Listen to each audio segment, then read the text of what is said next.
some video, just a different setup. I just wanted to put this that I wrote here, and I actually had forgotten to say. I had said money is the nicest thing. It doesn't buy you happiness, but it buys you access and convenience and kilos and power. So it's going to be very important, especially if you're coming from a background of not having money. It's going to be important for you to learn how to be grounded, to surround yourself with people that will keep you grounded, because I don't want to lie to you.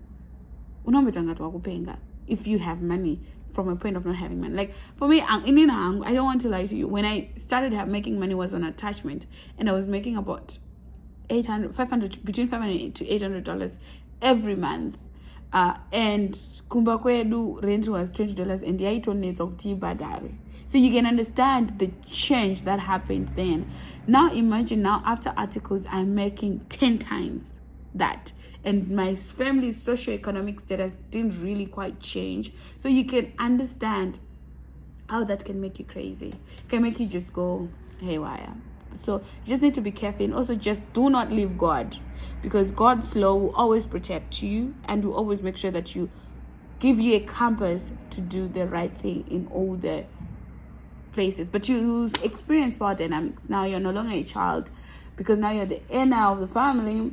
You're sort of like the parent. So yeah, I thought I should just put that here in the video. Thank you so much, and don't forget to subscribe.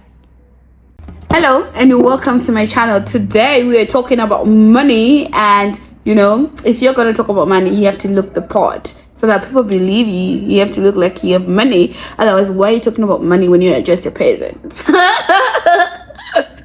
That is just so funny. But anyway, guys, I had a photo shoot today, and from the photo shoot, that is where I had this makeup, and then I thought, oh my god, I had this video that I've always wanted to record. Let me just go record it, and then wash all of this away. So let's make this short and quick and get into it.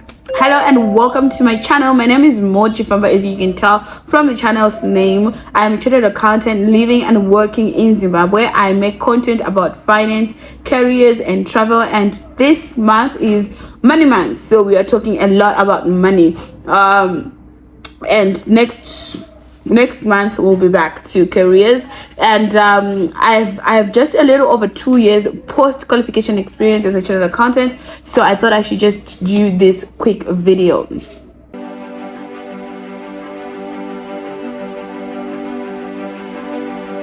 First things first, how much money did I make in my first year of qualification? I'll just give you a blanket figure. I made over $50,000. That means that every month I would get payslip notifications like this bank notification, or this one, or this one. So you can see that it was fluctuating, but I made upwards of $50,000 just from being a chartered accountant and selling my time. What I can tell you is I'm not an entrepreneur. I'm learning the art of entrepreneurship, but the bulk of my money I make from just working, being employed, and that is how much I made in 2022. Anyway, what I learned about money, the first thing is, if you are a person like me, by a person like me, I mean if you're a first generation graduate from a low income household, the moment you start making money, a lot of things are going to be different. A lot of people are going to be depending on you. You're going to feel like you want to save a lot of people. You're also going to feel like you want to have a lot of experiences, but then you're also going to think you want to be soro with your money. So if you are like me and you're a first generation graduate from a low income household, the first thing that I would recommend once you start making money is, please go to therapy or find some personal finance program to do, because I'm a chartered accountant. I audit, I do financial statements, but when it comes to your own money, to my own money, sometimes I fall short, and that is because of all the other traumas. Someone said poverty is a traumatic experience, and I agree. Those traumas, those things that feed into how you understand and interpret money are going to be very essential. So please seek therapy or watch personal finance videos and make informed and deliberate money decisions. That's the first thing. Then first thing that I actually learned about money from having money is, you mean what I learned about money outside of the fact that once that money lands in your bank account, it disappears? The first thing that I learned about money is it is critical to have a high value skill that you can sell. And do not get into the trap of employment does not pay, because if you're a Zimbabwean, you know that the figures that I just told you about are a lot of money, and you know that you would be able to live a comfortable life. Don't be in a rush to be an entrepreneur. I think once you make enough money and you're comfortable, you'll be able to invest in your entrepreneurship pursuits. However, don't be in a rush to be an entrepreneur. You can be an entrepreneur who sells their time like I do. I'm employed. That means I sell my time. So you can sell your time and still make a decent living here in Zimbabwe. But it is critical that you have a solid source of income, or improve your current source of income if it is not if it is not satisfactory. It is important that you invest in a high value skill that you can sell and be able to access a good life out of it. Look at the future and don't just make decisions based on now. It will pay back in the future if you invest in upskilling, if you invest in building your skills block and the things that you can do. So I will tell you this: when I finished my college, my degree in 2016, I had a job to work as a revenue officer at the tax collector. At that time, our salaries were about 775. However, one chartered accountant sat me down and told me that, you know what, instead of coming here to end the 775 for the immediate life that you're going to live now, please go and be a chartered accountant, invest 3 years, and then you'll be able to make what the person who stays here for 4 years, what they are making in those 4 years, you'll be able to make it in a year. I didn't believe it. And at the time, our salary for Deloitte, I think, was like $250, which is almost like a third of the salary that I was leaving behind.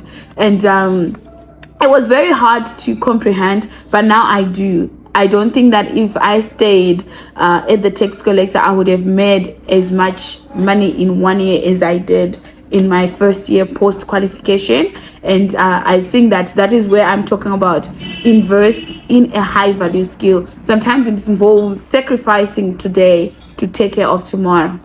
If you don't have skills that you can invest in, start a business. Don't be one of those entrepreneurs that are always making this money and that's chowing it. Don't be that entrepreneur. Just be able to start a business, invest in it, and stay the course. I think the main message in this part of why I'm saying this is to stay the course. Invest, whether you're investing in your business or investing in a skill that you can sell. Just invest and stay the course of whatever that investment requires of you, and it will be able to pay back in the future. The second thing is lifestyle creep. Lifestyle creep is a real thing, and let me just read here what lifestyle creep is. They say that lifestyle creep is a phenomenon where making more money tends to lead to you spending more money.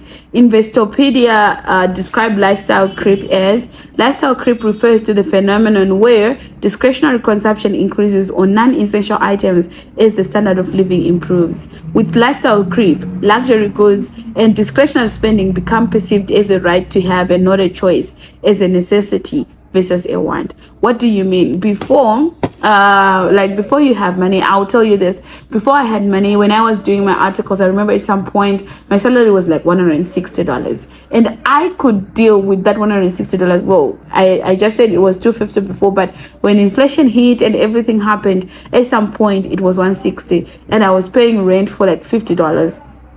And everything else managed to fit in there, whether it was black tax, whether it was going out, whatever it was, managed to fit into that 160. But the moment I start making more money, now that house that was $50 is no longer good enough for you. Now you want a house where you spend $250. If you haven't seen my cost of living as a 25-year-old video, please check it out. But once you now have more money, staying in your house over the weekend seems like such a hard thing to do. If a month goes by and you haven't taken a trip to, like our tourist destination like Kariba, Vumba and stuff, you start feeling like you haven't really done anything like to make you so happy. Even the money that you can give to people now, I used to be able to afford everything within 160, but now I spend $400 on black tax alone. So like as you're spending, the money that you make increases, your spending is going to increase, and that in itself presents a problem, because if you're not careful, you're always going to be caught up in a rat race. Once upon a time, an Aqua was fine for you, but now you want a Range Rover. There's nothing wrong with wanting, having ambition and wanting big things, but do not let lifestyle creep and wanting other things take you away from enjoying the things that you already have now, because at some point you were praying for them. Lifestyle creep is a real thing, and you need to be able and ready to deal with that. Know your limits, just even before you have the money. You just have to be careful, because this is why you see vanhu vanoita makorokosa, for example, panoita mari yake gold asina plan nayo, bam, yeah, pera, because once you have money, you always want more, and unfortunately the world will always have more. If what you want is a car, you find a car for $5,000, you find a car for $12,000, you find a car for $15,000, you find a car for $50,000, you find a car for $2 million. So the world will always be ready to give you more, and once you have more money, some things that when once before luxuries before, now you start to look at them as necessities, and that is lifestyle creep. And you see that kuti munu who earns 6,000 might actually not have as much happiness as someone arkutowana kana $500, because we are that this is my life. We are about on a lifestyle creep. I think that being aware and conscious of lifestyle creep is key in bringing you to a point of contentment where you will be happy and thankful for the things that you have, because there'll always be that extra or that next house to buy, that next car to buy. Number 3, take care of the cents and the dollars will take care of themselves. What do I mean? Mari kapna account mako, I pay it as big expenditures. Of course, there are sometimes, when you have, like for example, when I was building the house, when you have you go kunotenga roofing materials and you really see that swipe at $3,000 on the swipe of $4,000, but seldom does money leave you as $3,000, as $4,000. Money leaves you a small amount, and unfortunately you start making decisions based off your total salary. So if somebody asks you for $5, you start thinking about it as $5 out of the $5,000 or $5 out of the $4,000 salary that you have, of which if you give out $5 recklessly like that for 20 times, that's already $100. And you can do that easily if you have money, just like 10 cents is right now, you don't even think about it, and then before you know it, Mariako ya pera. So you need to be very careful with your discretionary with your expenditures, and not just for the big items but also in the small items. That will help you to take care or to keep your big amounts if you take care of the small amounts. Some people actually keep an expenses tracker on Excel. I loved doing this in some months. Nowadays I sort of know how much goes into my weekends and stuff, so I already have like a mental budget. But if you don't have a mental budget, it would be very good to keep an Excel tracker where you put every day where your money went, so that it's regular intervals, whether it's at the end of the week, every fortnight, or every month, you go through your expenses tracker and you see how much is going where. And because how much is going where, then you're able to control and tell yourself whether you still have money to spend in that category or you don't. Number 4, no level of comfort can ever take away the need for an emergency fund. Or let me rephrase this to say, invest in risk mitigatory measures.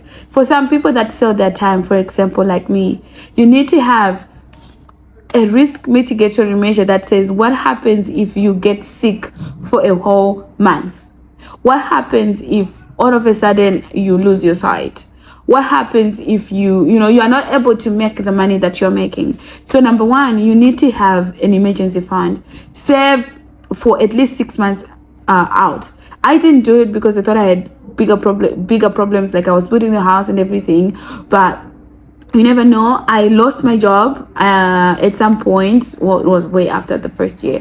But what I'm saying is, I lost my job, and imagine if I did not have any savings before, or any savings put up for to take care of me. Imagine what that would look like and what that would do to me. Imagine if I was to get sick, and there are people like that you're taking care of. In my video I talked about paying people's school fees. Now imagine what's going to happen to them if that happens to you. Yes, people are going to pray that it doesn't happen to you, but life is life and lives. What if it happens? You need to be able to, in your mind, envision that something can happen and be able to prepare for it. People prepare for this with emergency funds. Have 6 months in worth of your house expenses, so that you know that even if anything happens, at least you have food and a roof over your head.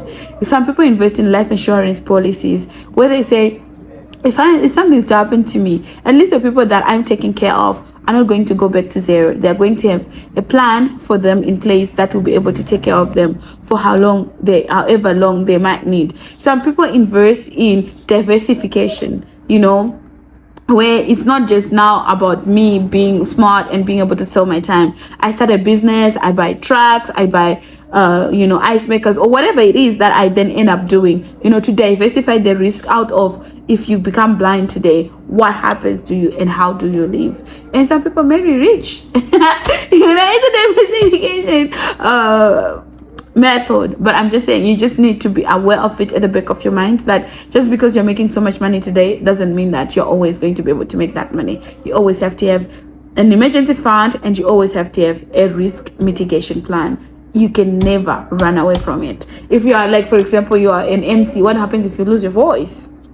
That sort of thing. Number 5 is going to feed directly from the risk mitigation measures, and I'm going to talk about learning investments. Learn how to invest or how to make money work for you, because they say that you will truly reach success when you don't have to sell your time, but your money makes money for you while you are doing something else. So once money hits your account, there are 3 things that are going to happen.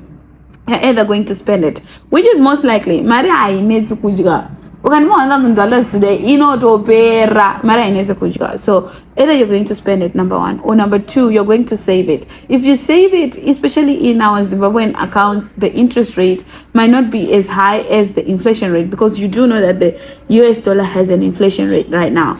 So you save it. Or number 3, you can invest it and you make your money earn money for you, and that will earn money for you at a rate that outweighs the inflation. And you need to learn that, whether that is the ZSM, whether it's starting a business, whether it's, I don't know, just have some sort of entrepreneurial mind and be able to use your money to work for you. Number 6, this is going to be very important. Allow money to make you happy and enjoy the life that money buys. Money can buy you.